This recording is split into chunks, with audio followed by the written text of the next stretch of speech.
Olá, boa noite, amigos e amigas da Auditoria Cidadã da Dívida.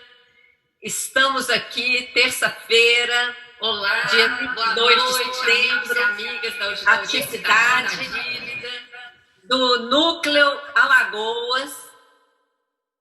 Uma atividade de iniciativa do nosso Núcleo Alagoas da Auditoria Cidadã da Dívida. A primeira atividade foi com o Núcleo do Espírito Santo e hoje o seminário virtual organizado pelo Núcleo da Auditoria Cidadã de Alagoas, junto com entidades locais. A atividade foi organizada pelo Sindipol, pelo Sindprev Alagoas, Urbanitários, Sindijus e Núcleo da Auditoria Cidadã da Dívida. Seminário virtual, dívida pública e privatização da água. Vamos ter aqui para participar do debate a doutora Daphne Orion. A Daphne é presidente do Sindicato dos Urbanitários.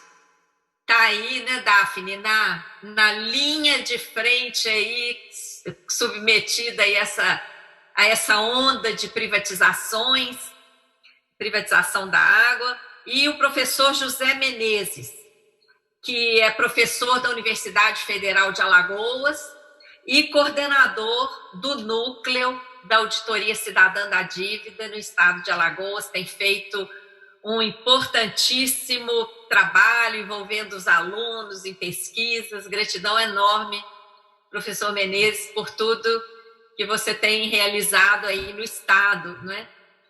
E em outros também, porque esse trabalho tem inspirado o estado do Maranhão, de Pernambuco e vários outros aí pelo Brasil. Bom, primeiro eu queria colocar que por que a Auditoria Cidadã tem se envolvido tanto nesse debate das privatizações, não só a privatização da água, que é o tema de hoje, mas as privatizações em geral, porque as privatizações elas estão diretamente ligadas com o sistema da dívida. Nós, inclusive, protocolamos na última sexta-feira uma carta aberta dirigida ao ministro da Economia, Paulo Guedes, para que ele responda o que realmente está por trás das privatizações do patrimônio público brasileiro. Porque essas privatizações, a desculpa tem sido pagar a dívida e melhorar o funcionamento do serviço. E a história, a experiência já nos mostrou que nas privatizações anteriores, em vez de redução da dívida, nós tivemos aumento da dívida.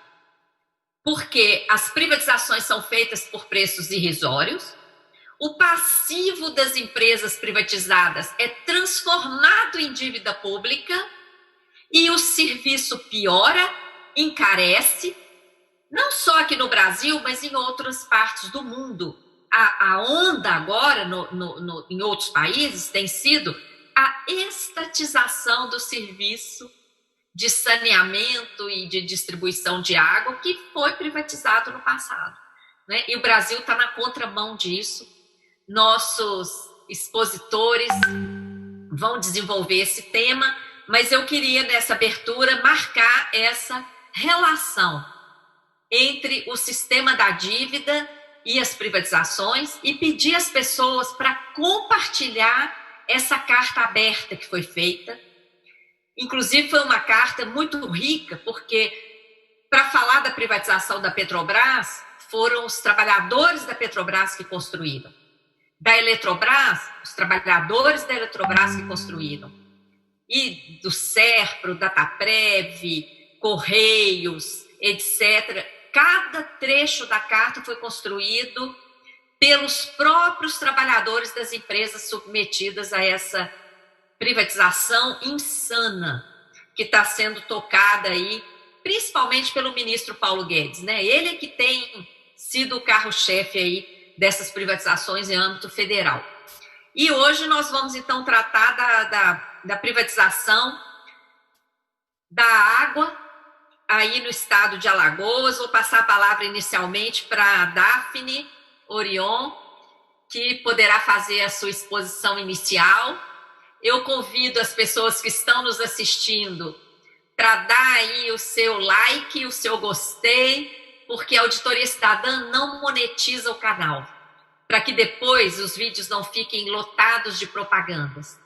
Então, para que esse vídeo fique disponível para o maior número de pessoas possível, pedimos a quem está chegando aí para dar o seu ok, principalmente quando vocês começarem a ouvir os nossos palestrantes preparados, que darão aqui um importantíssimo recado hoje aí para todos vocês.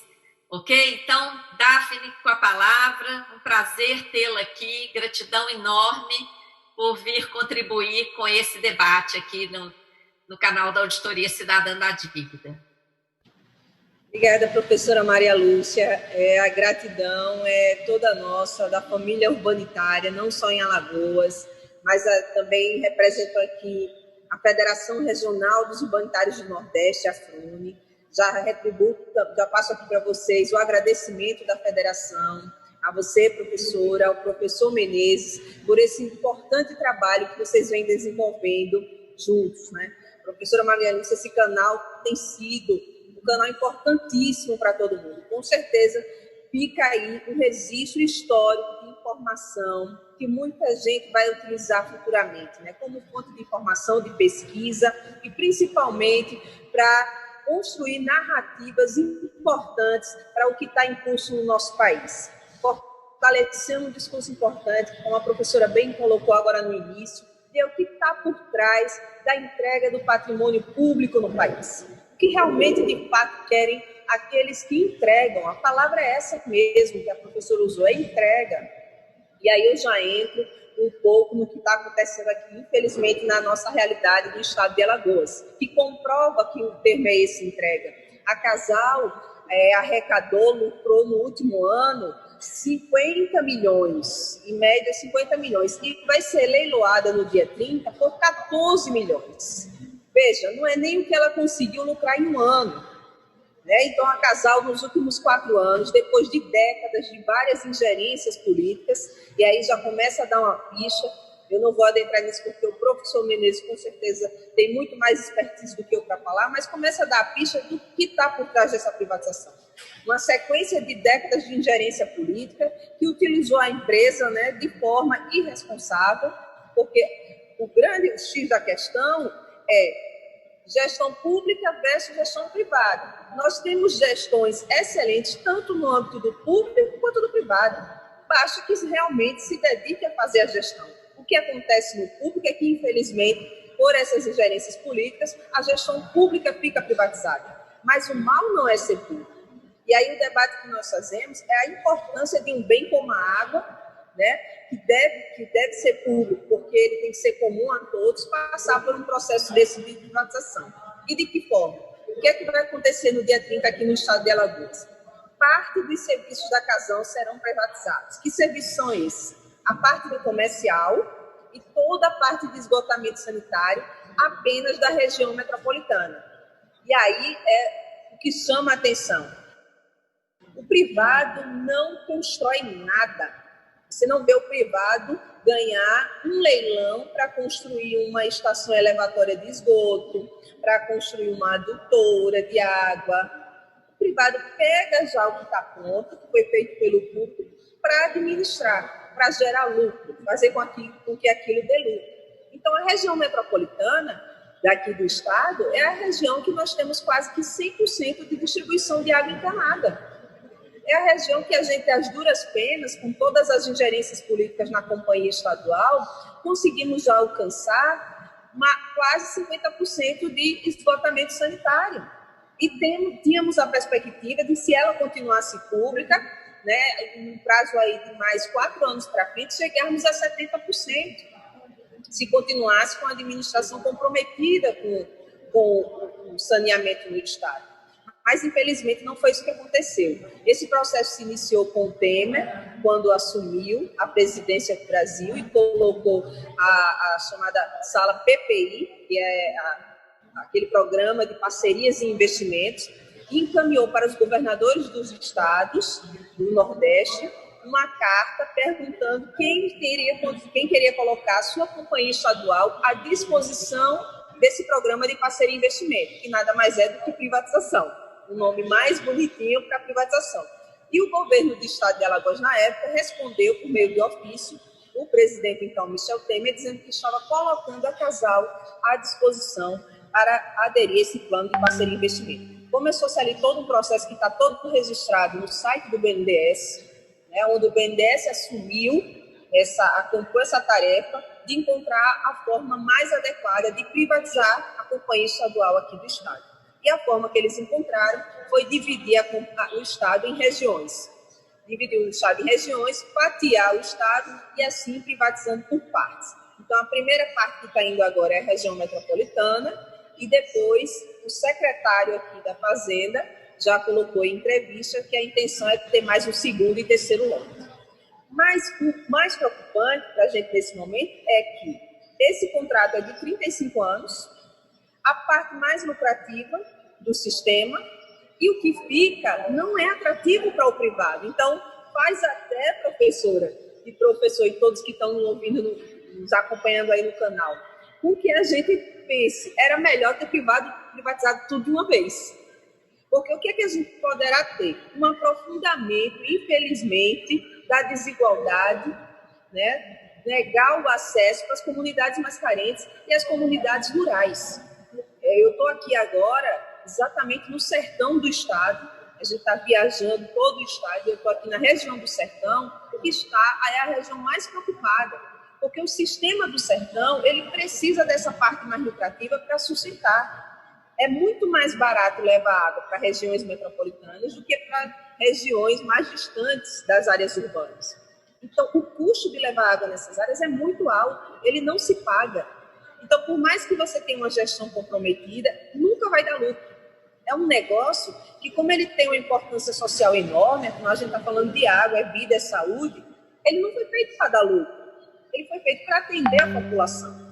Então, a expectativa é, infelizmente, muito ruim de que a gente tenha aí, os próximos anos, um aprofundamento da desigualdade, ao invés de universalizar o acesso à água e ampliar o esgotamento sanitário, seja justamente o contrário. A gente esteja fechando a porta para quem mais precisa, que são as comunidades de zona rural, as comunidades mais carentes, onde o privado não consegue lucrar aquilo que ele quer, então ele não tem interesse de adentrar.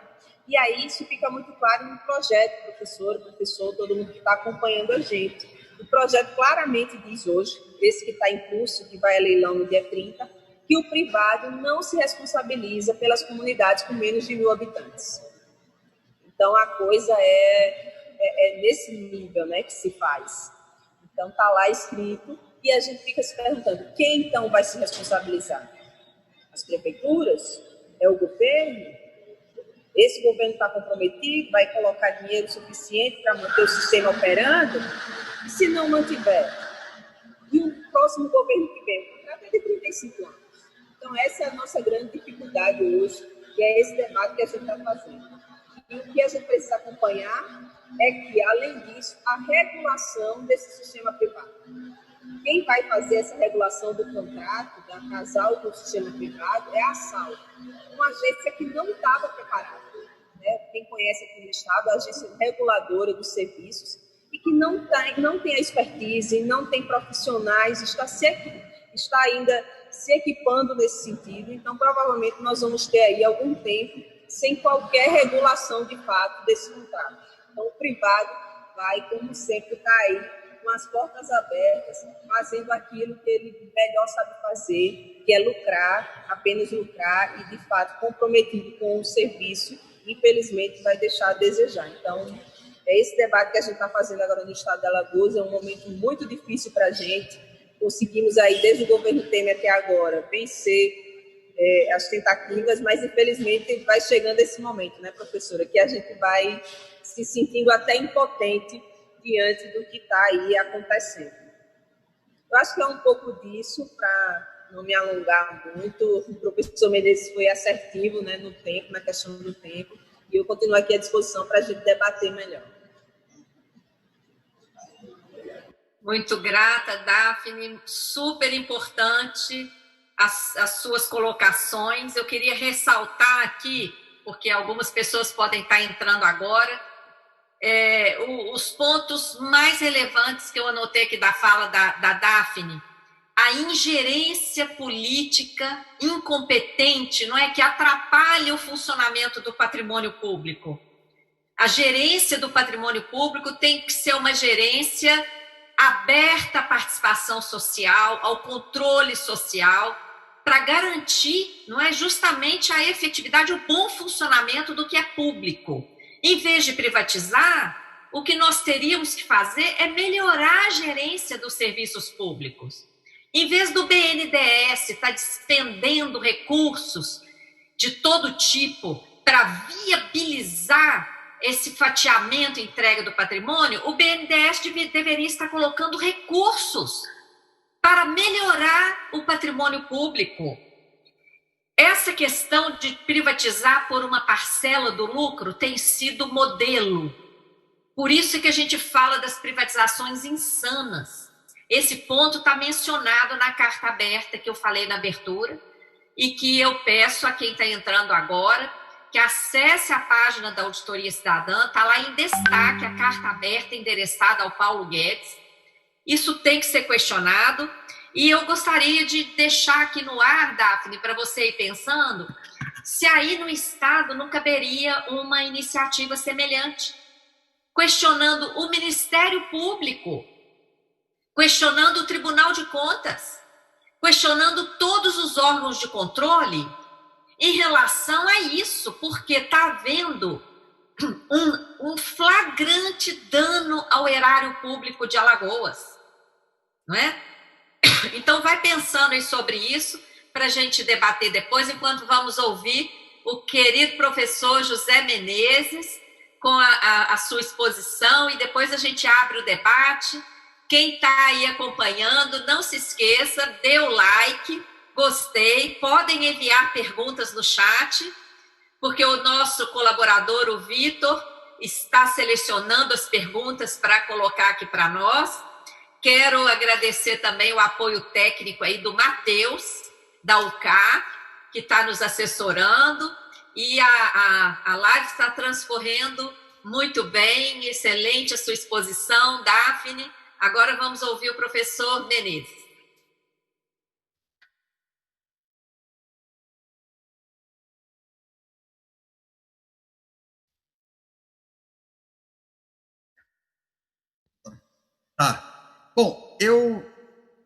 Bom, boa noite a todos e todas. Eu gostaria de começar com uma frase que é a seguinte: não troque a dívida dos usineiros pela Casal. Porque o que eu vou aqui apresentar é parte do que Maria Lúcia já tinha feito no livro dela. Maria Lúcia já tinha escrito num livro há um tempo atrás que parte dos problemas que nós temos hoje deriva exatamente do processo de privatização. Porque essa privatização, ela não veio do acaso. Essa privatização começou em 97, na crise asiática, quando o Plano Real começou a entrar em colapso, o FMI fez um acordo e ele exigiu justamente isso. Mas a privatização inicial, ela se deu com as empresas estatais produtivas. E o slogan era exatamente esse: o Estado deve se afastar daquilo que é produtivo, deve focar naquilo que é essencial. Eu lembro muito bem dessa frase. Depois, o que aconteceu? Em 97, nós tivemos aqui em Alagoas, os servidores estavam 9 meses sem receber salário, e nós tivemos um colapso fiscal total. Os policiais civis, militares, os demais servidores fizeram uma grande mobilização, foram para a porta da Assembleia Legislativa, houve uma queda do Divaldo Suruagi. Esse fenômeno aconteceu em grande parte dos estados, aconteceu em Minas Gerais, teve até morte de um policial. Então, qual foi a resposta naquele momento? A resposta do governo federal foi justamente federalizar as dívidas estaduais. Só que aí que está. Aquilo que foi solução naquele momento está vindo com o seu esqueleto para determinar uma nova etapa de privatização. Vou tentar explicar. Bom, naquele momento, então, foi criada a Lei 9496 de 97, que transformou a dívida de cada estado em uma dívida federal por 30 anos. Só que exigiu a privatização de tudo, ou privatização ou liquidação. Então, aqui, o que aconteceu? O Produban foi liquidado. E este é o detalhe muito importante. Porque, olha só, se você pega a planilha da Secretaria do Tesouro Nacional, que foi divulgada pelo Senado Federal, nós vamos ver que a dívida pública de Alagoas, 1.337 bilhões em valores atualizados, deriva do PROES, que era o Programa de Reestruturação dos Bancos Estaduais. E este 1.337 milhões, o Estado de Alagoas já tinha pago só disso em torno de 520, aliás, atualizando, seria 662 milhões.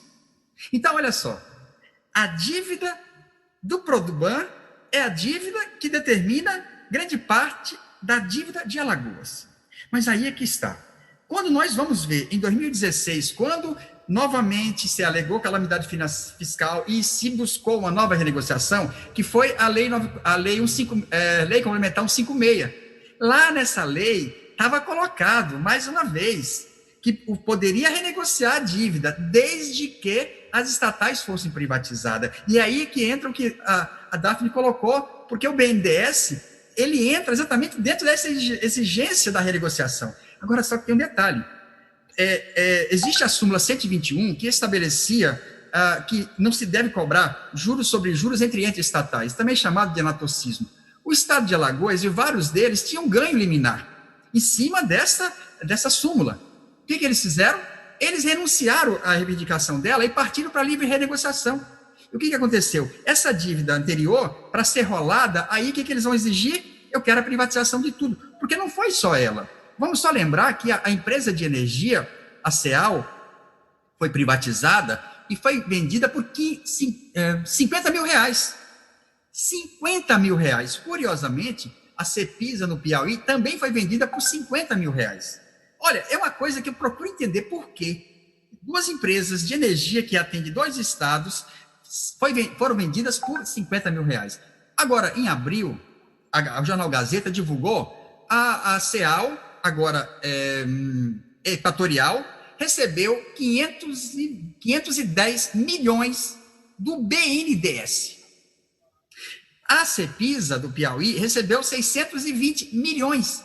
Mas a Federação dos Urbanitários fez um levantamento e descobriu quem que era o dono da Equatorial. O dono dessa empresa, nada mais é do que aquele grande banqueiro, o Lehman. Ou seja, essas empresas estão sendo privatizadas e quem está comprando? Quem está comprando são bancos especializados em comprar empresas estatais com esse valor, que depois pega dinheiro subsidiado e depois faz o quê? Demite. E agora, o que está acontecendo? O que está acontecendo, o jornalista Odilon Rios está dizendo que esta mesma Equatorial está propondo ser também dona. É ela que quer administrar a água. Então, aí é que está. Eu fui investigar, nesse artigo que eu escrevi agora, Dívida Pública, Pandemia e Privatização da Água, que, na verdade, não é só isso. A Energisa também é o mesmo processo. São empresas de banqueiros que passam a disputar empresas que eram estatais e que passam a gerenciar sem ter nenhuma tradição em nada. Então, aí é que está. A Maria Lúcia já tinha colocado uma coisa e agora eu vou só ressaltar isso.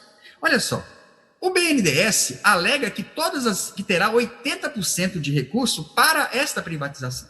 O BNDES é um banco estatal. Por que o BNDES, como banco estatal, libera crédito para empresas ligadas ao setor financeiro comprarem? Eles não usam o dinheiro deles, não. Eles não usam o dinheiro deles. Porque aí você tem a opção, ou essas empresas de água, ou elas estão sendo compradas por empresas ligadas às empreiteiras, ou empresas ligadas ao setor financeiro, ou então empresas ligadas a 2 empresas estrangeiras. Então, eu acho que essa é uma questão importante. Mas aqui nós temos um agravante. Porque aqui a região de Arapiraca já está privatizada. Ou seja, nós temos a área metropolitana que pretende privatizar, a Arapiraca e mais 8 municípios, e aí vai sobrar o quê? Vai sobrar justamente o sertão. E a questão fundamental que Daphne colocou é o chamado subsídio cruzado. Porque exatamente como é que acontece? As regiões mais ricas são elas que geram mais receitas. E é com essa receita que você banca as regiões mais pobres. E o que vai acontecer aqui o que vai acontecer? Nesse artigo, eu constatei que a queda do recurso para saneamento no Brasil ocorreu progressivamente nos últimos 7 anos. Então, o que está acontecendo? Há um processo de desfinanciamento proposital. Eu sempre falo que para entender melhor isso, nós precisamos entender exatamente o que levou à dívida do Produban. E aí é que está aquela frase: não troque a dívida do Produban por uma empresa estatal. Por quê? Nos dados que eu tenho aqui, quando foi renegociado a dívida, em 2016, pela Lei Complementar 156, 35,78% da dívida atual de Alagoas ainda deriva do Produban. Mas se nós formos ver, no Piauí é 90%, no Maranhão é 72%, no Paraná é 95%. Então, este processo de privatização agora, ele está totalmente ligado ao processo de privatização anterior.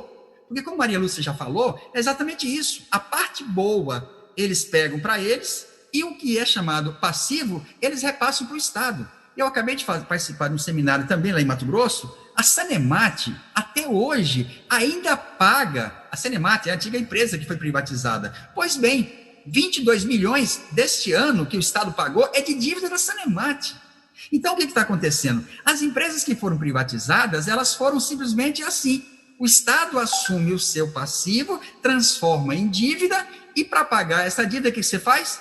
Você privatiza tudo. E aí, uma pergunta que eu estou fazendo direto. Para que serve o Estado Nacional? Para que serve a unidade federativa? Porque ele quer privatizar a água, ele quer privatizar a energia, ele quer sair da saúde, quer sair da educação. O que o Estado faz hoje? Ele paga juros aos banqueiros porque eles fazem empréstimo, ele faz renúncia fiscal para rico, ele cobra imposto de pobre e ele está num novo ciclo de endividamento. Porque a renegociação dessa dívida exigia, em alguns casos, 2 anos sem pagar, mas permitindo novo endividamento. Então, Alagoas está fazendo renúncia fiscal cada vez maior e, pior, contratando obras rodoviárias. Então, o que acontece? Eu estou chamando isso de... Eu escrevi agora um conceito que é Estado gestor da barbárie. O Estado gestor da barbárie é exatamente esse. É o Estado que se distancia de qualquer função social. Então, basicamente, o que ele faz? Ele toma dinheiro de bancos, emprestado, e ele empresta a banqueiros dinheiro estatal subsidiado para comprar estatal. O que Maria Lúcia colocou é muito sério.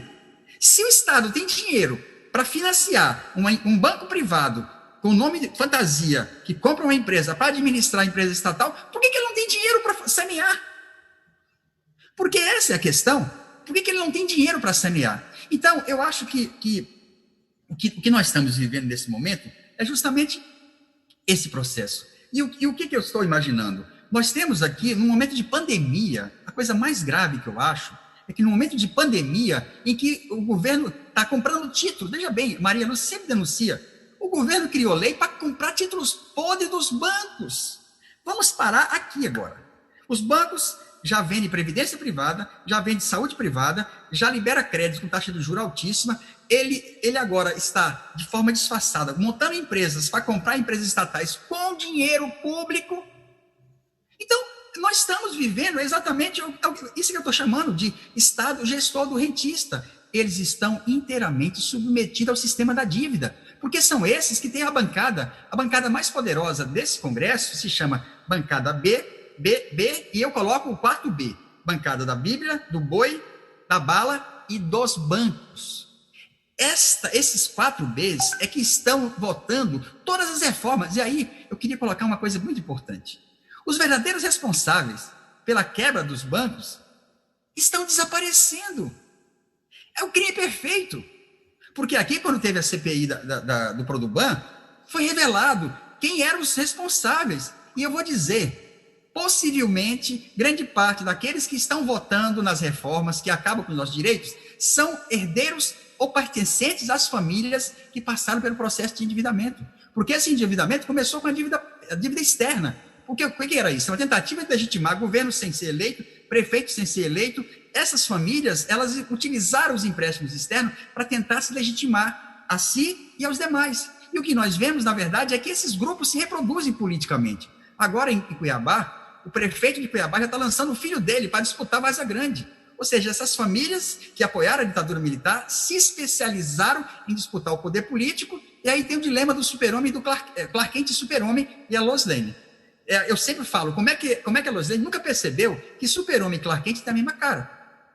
Porque, na verdade, é o agente privado que assume uma fachada de agente público no processo eleitoral, mas ao chegar ao Estado, ele, como agente privado, ele coloca em ação o seu projeto de classe. E esse processo serve para quê? Para demonizar o serviço público, porque não é só a privatização que está acontecendo, nós temos que lembrar que isso aí é parte da reforma administrativa. O que nós temos aqui é uma tentativa de introdução do Estado gestor da barbárie. Porque o que eles querem? Não é só liquidar as estatais e os servidores das estatais, é liquidar os servidores públicos nas 3 esferas. E aí é que está. Por isso, esse trabalho que a Auditoria Cidadã tem feito, ele é muito importante porque nós podemos recuperar e explicar para a população que parte dos problemas que nós temos hoje deriva exatamente dessa vida de ser Clark Kent e super-homem e da namorada dele, que não consegue perceber que um é a cara do outro. Ou seja, a nossa tarefa aqui é justamente mostrar claramente. Com esse estudo aqui, eu posso dizer, olha, o Bandep foi privatizado, foi entregue a um grupo estrangeiro, e hoje eles querem privatizar a empresa de lá. Então, esse estudo, ele nos permite não só defender o serviço público, mas defender as estatais. Porque o que nós precisamos? É revelar, é passar ir além da aparência. Temos um grande obstáculo, porque parte desses governantes, que também são empresários, são os donos dos meios de comunicação. São eles que constroem a narrativa que demoniza o servidor público, que demoniza as empresas estatais. Porque, veja bem, privatizar a reforma da Previdência, privatizar a Previdência, mesmo com uma CPI dizendo que não havia déficit. Ou seja, esses 4 Bs, eles conseguem construir uma narrativa de demonizar quem? Demonizar quem são as vítimas. Porque os servidores das estatais, os servidores do Estado, eles estão sem reajuste. Então, eu diria que a nossa grande tarefa aqui é justamente dar continuidade a esse estudo e envolver todos os setores, porque nós precisamos ter uma resposta. Nós precisamos unificar o servidor municipal, estadual, os federais, com os das estatais, porque nós precisamos de uma grande campanha de esclarecimento. A população precisa saber que ela pode perder a casal, e a perda da casal está ligada à dívida contraída pelo Produban, que nada mais é dívida contraída pela classe dominante que hoje está votando as reformas que acabam com os nossos direitos. Então, essas atividades que nós estamos fazendo aqui é parte inicial, que independente do processo de privatização ocorrer ou não, nós vamos ter que continuar. Porque o que vai acontecer agora é que eles vão querer introduzir o quê? Eles vão querer impulsionar as OS, futuramente não vai ter mais servidor público. Não vai ter servidor público nem das estatais. E o que nós queremos dizer é justamente o quê? Que o servidor público não é responsável. Para encerrar, eu diria que se não fosse o serviço público que ainda restou, a pandemia teria ido muito mais além. Mas a situação que me deixa bastante preocupado é porque eu dou aula no sertão. Eu sei perfeitamente o que aconteceu quando distribuíram água de péssima qualidade, 70 mil pessoas tiveram desinteria.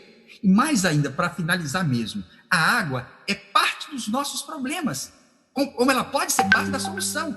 A água de péssima qualidade, ela pode gerar bastante doença. A ONU diz que para cada $1 investido em saneamento, você economiza $4 em saúde. Ou seja, investir em saneamento agora, no momento em que existe a emenda constitucional 95 e congelou gastos por 20 anos, é fundamental. Quem não conseguir entender isso é porque está exatamente submetido e comprometido com o sistema da dívida. Então, eu paro por aqui e coloco exatamente a necessidade de continuarmos esse debate em todos os estados e realizarmos uma grande campanha para dizer que o servidor público o serviço público não pode ser trocado pela dívida das burguesias regionais que usaram o Estado para seu interesse e que levaram ao colapso desses bancos, e agora nós podemos perder a coisa mais fundamental, que é a água.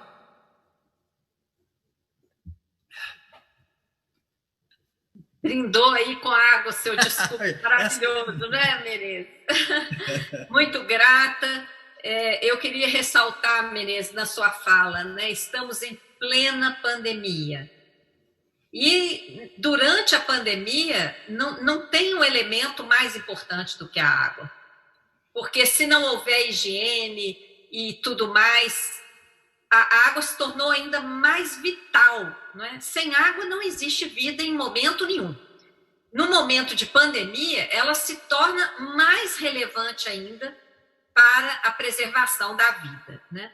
Mas vocês podem olhar aí no grupo que a gente criou, chegaram várias perguntas.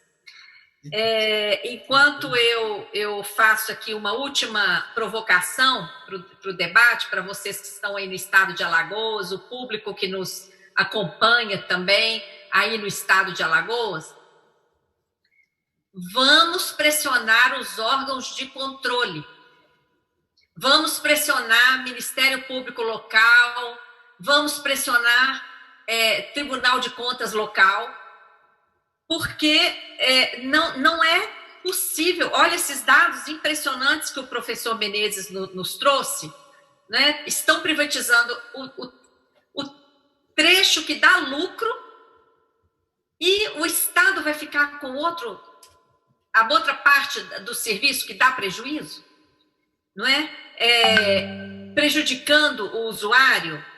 Essa ligação direta, olha, se não houver uma conscientização social, não tem saída.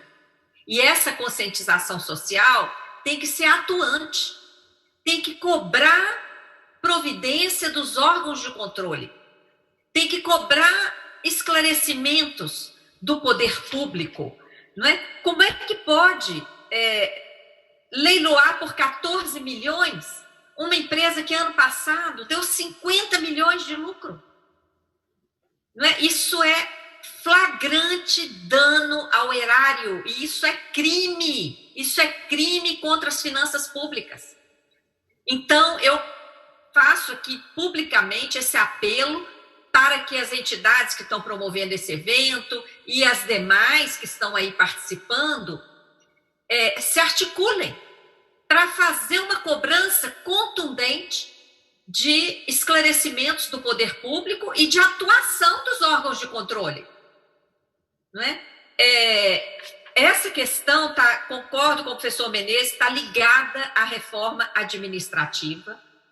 A PEC 32, que foi apresentada recentemente pelo Paulo Guedes e governo federal ao Congresso, está sendo chamada de reforma administrativa, mas ela vai muito além de uma reforma administrativa.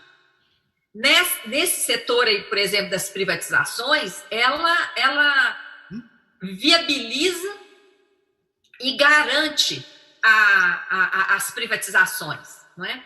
Bom, vamos partir para as perguntas. Eu vou ler algumas e aí os nossos palestrantes, por favor, vão anotando. O Menezes, acho que está vindo um som aí do seu computador. Se você puder fechar. Eita, eu vou fechar aqui.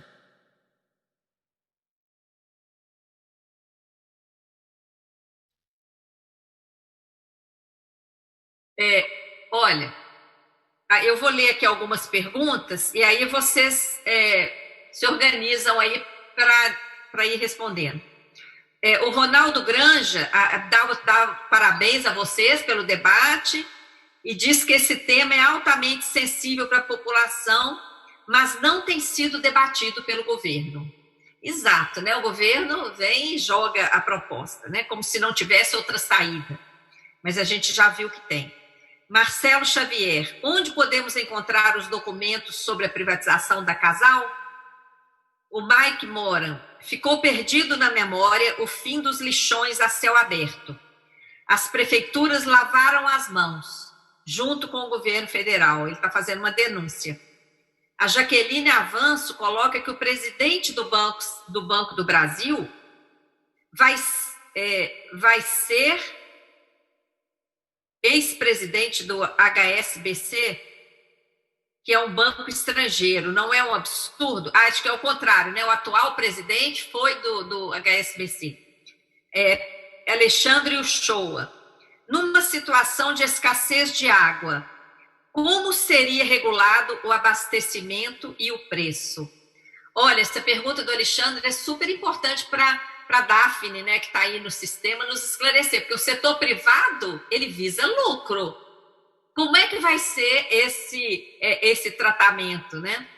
A Viviane Nunes, excelente e triste, Estado gestor da barbárie.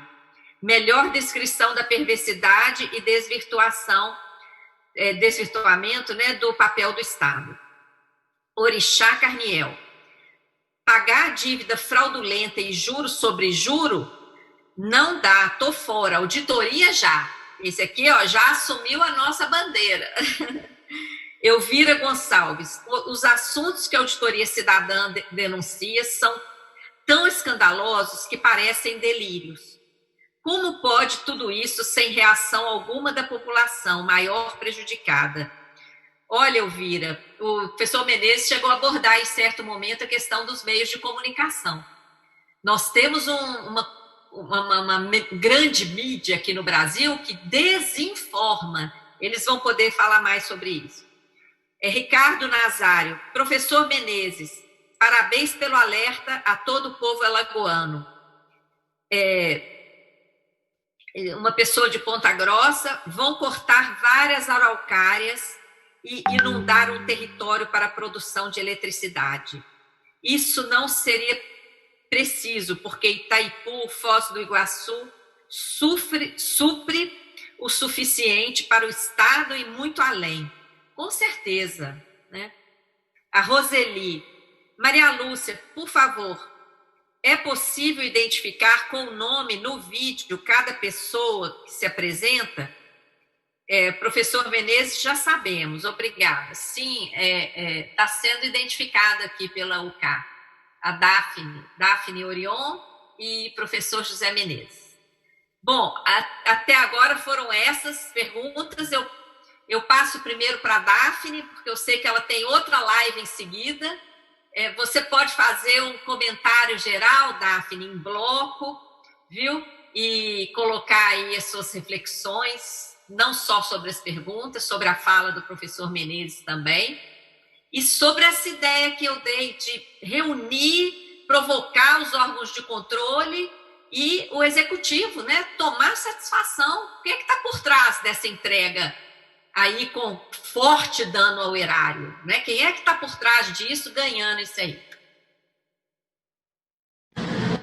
Obrigada, professora. Obrigada a todo mundo que participou aí com as perguntas tão importantes, né? E ajuda a gente a aprofundar ainda mais esse debate. Uma bem rapidinho onde pode encontrar o edital. Eu acho que foi o Xavier que perguntou onde é possível encontrar o edital de privatização da Casal. Aliás, não só o edital, mas como todos os documentos, e são muitos, né? Porque tem ali todos os contratos. Está disponível no site da Secretaria da Fazenda. Tem um link da Secretaria da Fazenda. Você pode entrar em contato por telefone na Secretaria da Fazenda aqui do Estado, que é quem detém toda essa documentação. Pode ser baixado pela internet também. Eles fornecem esse link. Uma outra pergunta fantástica foi como é que fica no cenário de escassez, né, de água, como é que fica isso, a taxação do acesso. Tem um documentário excelente que a gente estudou bastante ele, que é A Guerra da Água, né, do Xambamba, está disponível na internet, no YouTube, inclusive, e ele fala um pouco disso, que é um cenário de guerra mesmo, né, e a gente já tem muitos estudos apontando para isso, que é possível que haja um futuro bem próximo, um grande elemento daí de instalar uma crise até uma guerra seja a água, porque as nossas riquezas naturais estão sendo também cada vez mais dilapidadas, né? Cada vez mais. A gente está vendo o que está acontecendo agora no Pantanal, lamentavelmente, depois de assistir tudo o que vem acontecendo na floresta amazônica. Enfim, eu esqueci o nome dela, quando ela falou assim, parece até delírio. Eu digo mais, não é delírio, parece um grande pesadelo que a gente fica o tempo todo tentando acordar, né, professora Maria Lúcia? Quando você acha que acordou de um e se recompôs para enfrentar, vem outro problema, aparece uma outra crise. É um governo mesmo que vive da crise. É bem a leitura do capitalismo. Ele cria a crise para ele mesmo resolver, para ele mesmo se alimentar da crise. E a discussão das privatizações passa por isso também, como a professora colocou. Eles criam a necessidade de privatizar para privatizar mas com todos esses interesses que a gente já debateu aqui. Então, nesse cenário de escassez de água, tem um exemplo muito próximo que a gente pode dar agora aqui do Estado durante a pandemia, que não foi nem em relação à água, mas à energia elétrica. Nós estamos no meio de uma pandemia, um cenário de dificuldade extrema para as populações mais carentes, que estão aí à mercê do auxílio emergencial, que não pegou todo mundo, né? Nem todo mundo conseguiu o auxílio emergencial, tem muita, mas muita gente mesmo que ficou de fora, porque a própria forma de você ter acesso ao auxílio foi dificultada, nem todo mundo tem auxílio à internet. Cenas lamentáveis que a gente está vendo acontecer por conta disso nas portas dos bancos, verdadeiros agiotas de auxílio emergencial, professor e professora. O pessoal fica na porta dos bancos para fazer todo o processo, mas que depois a pessoa, logo de cara, tem que deixar uma parte daquele dinheiro com essa pessoa que está fazendo toda a transação. Então, é esse o cenário que a gente está vivendo no país. Porque de auxílio à população realmente não teve nada. Fora o comércio, as empresas, microempresas fechando. E aí, o que foi que aconteceu? Durante todo esse período de 2020, a Companhia Estadual de Saneamento a Casal, como ainda é pública, não reajustou a tarifa de água. Não tivemos reajuste de tarifa de água. Uma decisão da companhia em respeito a esse momento da pandemia. Porque isso só ia gerar mais inadimplência, né? As pessoas já não têm condição de pagar a taxa mínima, imagine num cenário desse. E, em contrapartida, a Equatorial, que é a atual responsável, né, pela antiga CEAL, que assumiu o serviço da antiga CEAL, deu um aumento da conta de energia muito acima da inflação, quase 10% de aumento, sem dó nem piedade, sem nenhuma sensibilidade social com o momento da pandemia, reajustou a tarifa da conta de energia, porque é dessa forma que eles trabalham. Então, é esse o cenário que a gente vai ter. Se hoje a Casal já estivesse privatizada, com certeza nós teríamos o mesmo cenário. Reajuste tarifário da conta de água, independente desse processo de pandemia. E olha que a Equatorial, como o professor bem disse, ela continua, não é só na hora da compra que ela requer dinheiro público, não. Essas empresas continuam se alimentando do dinheiro público. Equatorial agora, o Grupo Equatorial, teve apenas 1 bilhão de empréstimo do governo federal, via BNDES. 1 bilhão. Né? Depois de ter lucrado bilhões. Teve 1 bilhão de empréstimo do governo federal por conta da pandemia. Então, é esse o cenário que a gente tem, é muito difícil realmente.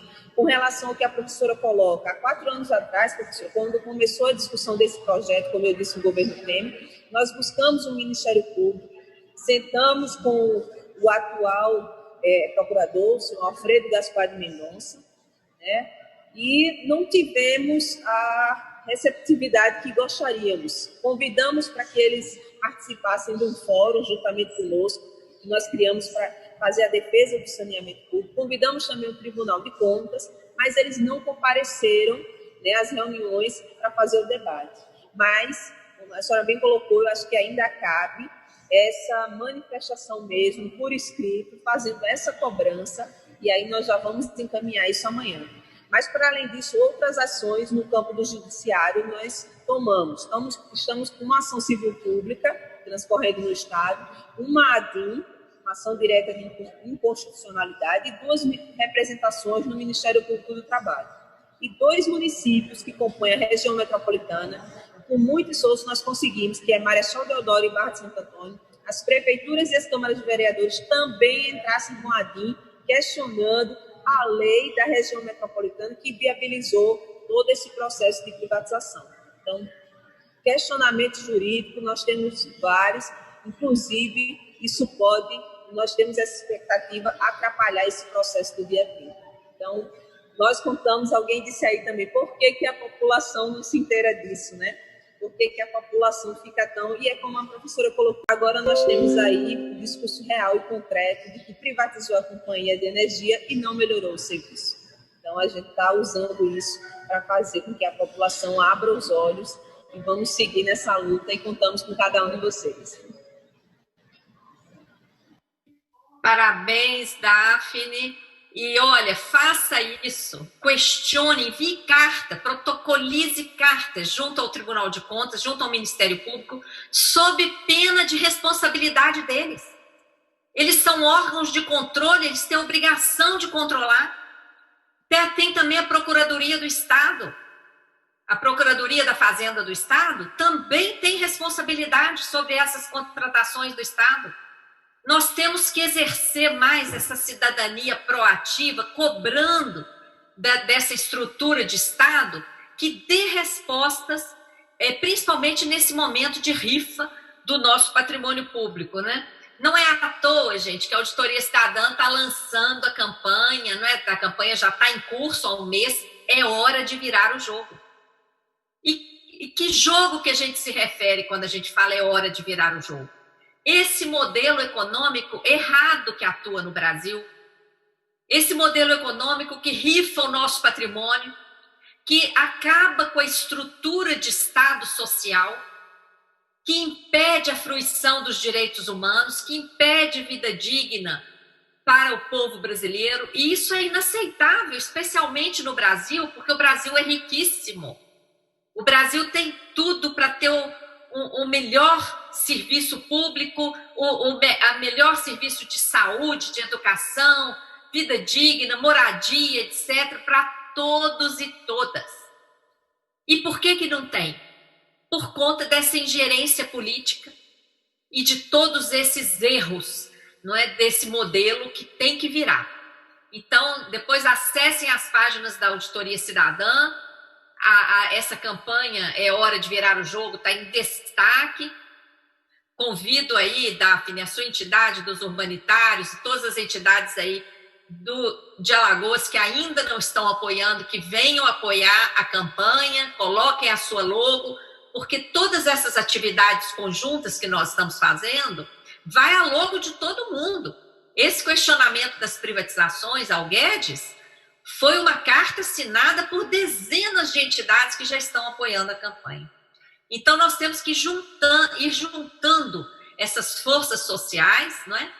Para que chegue a informação à população, para que a população se conscientize e venha virar esse jogo junto com a gente. Viu? Muito grata, Daphne. Passo a palavra para o professor Menezes. Seu microfone, Menezes, abra o microfone. Eu queria lembrar que, quando nós falamos de é hora de virar o jogo, nós podemos citar exemplos aonde se virou o jogo e onde se deu uma goleada. Isso aconteceu na Bolívia. Na Bolívia teve o processo de privatização na cidade de Cochabamba e uma empresa, acho que francesa, privatizou. E durante 6 meses a população foi para a rua em todos os dias. E isso significou depois o quê? Significou um movimento tão grande que depois eles conseguiram colocar na Constituição boliviana que a água era um direito. Então isso é muito importante. Na Argentina também tivemos um caso igual. E no Uruguai, o Ramiro Chimures tinha nos dito que lá eles conseguiram também colocar isso na Constituição. Porque essa é a questão. Como é que nós vamos conseguir dialogar com a população para que ela entenda a necessidade de participar desta luta? Bom, mas o Ramiro tinha colocado uma coisa que eu acho que é hora de a gente começar a trabalhar, porque o que significa isso aqui? Significa que são dívidas públicas resultantes de dívidas privadas convertidas em dívida pública. E na avaliação dele como jurista, isso aqui é inteiramente ilegal, porque é uma dívida que nasce não de qualquer serviço ou qualquer coisa contratada. Ela nasce da transformação de dívida privada, que é justamente os usineiros e os empresários de cada estado que fazem empréstimo. Então, essa é uma questão que o Ramiro colocou e que nós precisamos conversar com mais juristas, porque nós poderíamos fazer uma ação pegando a sua pesquisa, mais esses dados aqui. Isso vai mostrar exatamente o quê? É dívida do Produban, é dívida do Bandep, é dívida das burguesias. E é essa dívida que está sendo assumida pelo Estado que compromete o quê? Compromete a saúde, a educação, a casal e qualquer outra estatal. Bom, então, a experiência que nós temos lá é bastante boa. O Ricardo, ele colocou aqui, e eu queria aproveitar para falar uma coisa, que é o seguinte, eu também estou propondo uma campanha que é o seguinte: não troque, não permita não troque a falta de reajuste do seu salário pela casal, porque os servidores do Estado estão há muito tempo sem reajuste aqui. Então, essa é a hora, já que os servidores do Estado estão sem reajuste, os do município estão sem reajuste, os federais também estão sem reajuste, das estatais, é hora da gente juntar tudo isso para dizer, peraí, como é que nós podemos estar quebrando o Estado se nós estamos sem reajuste? Se não tem concurso público lá em Campo Grande, desculpa, em Cuiabá, o Sindicato dos Professores vai fazer uma festa, entre aspas, para comemorar 18 anos sem concurso. Ou seja, a reforma administrativa já está em andamento há muito tempo. O que eles querem agora é só legalizar. Por quê? O que se faz? Com a mesma alegação de privatizar a casal, é de quê? É de criar OS, é de PPP, é de liquidar o Estado. O Estado vai ser o quê? Uma coisa oca. Então, eu diria que... Deixa eu ver se tem mais aqui alguma coisa. Bom, os demais... alguém colocou aqui da questão por que a população não sabe. Maria Lúcia já colocou, mas eu acho que essa é a grande tarefa. Porque parte da população brasileira está usando as mídias sociais para pedir a volta da Idade Média. E eu acho que nós temos que aperfeiçoar o uso das mídias sociais.